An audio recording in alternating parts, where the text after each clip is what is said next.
SP Anand versus HD Deve Gowda, reported in AIR 1997, Supreme Court, page number 272. Now, this present case, according to my humble opinion, is a very bright example of how interpretations are done in the court of law, especially for those people who are not from legal background. Interpretation as to when something is not written clearly on the face of it, on the face of a provision, then how interpretation are done by the court of law. So the articles that has been dealt with under this in this case is mostly Article 74 and 75, read with Article 163, 164 and other few articles, but majorly 74 and 75. Now, before going to the case, let me take you through the facts of the case in brief. Now, this case pertains to the year 1996 when Mr. HD Deve Gowda was the Prime Minister of our country, and he was not an elected member of either the houses of the parliament. This was put to objection by the present petitioner in the form of a PIL that the survival of the democratic process and the pristine glory of our constitutional scheme might be affected if a person who is not the elected representative of the people of the country, in whom the people have not placed confidence, is allowed to occupy the high office of the Prime Minister.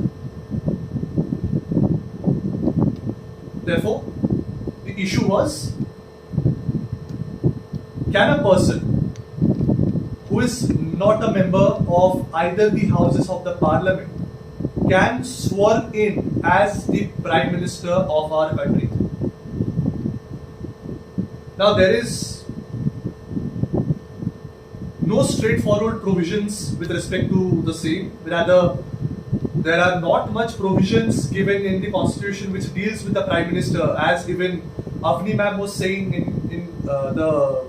I think mostly in the second class, that not much provisions has been given with respect to the Prime Minister. Now, in this case, in the present scenario, what we have to do is to interpret it, taking into consideration the articles at hand and the intention of the constitutional makers. Together, we have to derive the point whether the issue can be answered or not. Now, let us see how the apex court has interpreted it.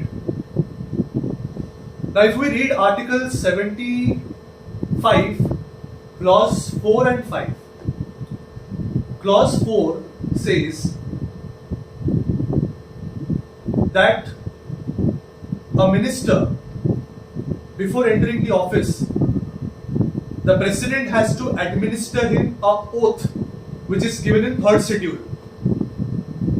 The same oath as given in the 3rd schedule is also administered when the Prime Minister enters his office, and that is also administered through the president, just like it is administered to the ministers. Similarly, oath given in 3rd schedule, and who administers it to the concerned ministers or the Prime Minister? The president. First. Second is, that is Article 75, Clause 5. That is, a minister who is not a member of either the House of the Parliament can be elected and continue for a period of 6 months. 6 months. And at the expiration of 6 months, shall cease to be a minister. And the same goes for minister at the state level as well, which is dealt under Article 164. So let us not go there. So, period of 6 months has been allowed for those who are not a member of the house, but they still can be a minister. Now this shows the intention of the constitutional makers. Even during the debate when this article was getting framed, Dr. B.R. Ambedkar, he gave two submissions. Number one is, for example, if a person who is otherwise competent to be a member of the house is not getting elected for some reason in his constituency, why he shouldn't be permitted to be appointed as a member on the assumption that he shall be able to get himself elected from the same constituency or another constituency later on. So the 6 months time is given. First submission of Dr. B.R. Ambedkar. Now let us come to second submission.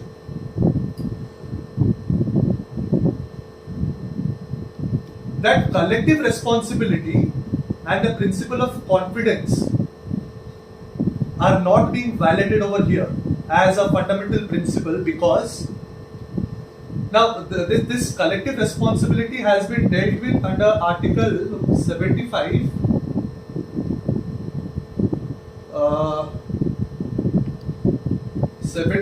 clause 3. So that collective responsibility, which is dealt under Article 75 clause 3, or in other words, the confidence of the already who are members, who are elected members, are not being violated as a fundamental principle, because number one, that he is a member of the cabinet, and if there is any policy of the cabinet and he is agreeing to it, so he is continuing to be a member of the cabinet. But now if he is not agreeing to any policy given by the cabinet, he might cease to be a member of the cabinet. Simple. So taking all these principles into consideration, the Apex Court came to the following conclusions. Number one, the person who is appointed as the Prime Minister is chosen by the elected representative of the people, hence can occupy the position only if he enjoys the confidence of majority of the elected representative in Lok Sabha. Point number two, now if our constitution itself permits such an appointment, that itself puts an end to the controversy. Point number three, the President has to act in accordance with the advice of the Council of Ministers as a whole, as a body, and not go by the advice of any single individual, in this case a Prime Minister. Therefore, only a person who the President thinks commands the confidence of the Lok Sabha would be appointed the Prime Minister, who in turn choose the other ministers. The Council of Ministers is made collectively responsible to the House of People, as we have seen in Article 75 clause 3.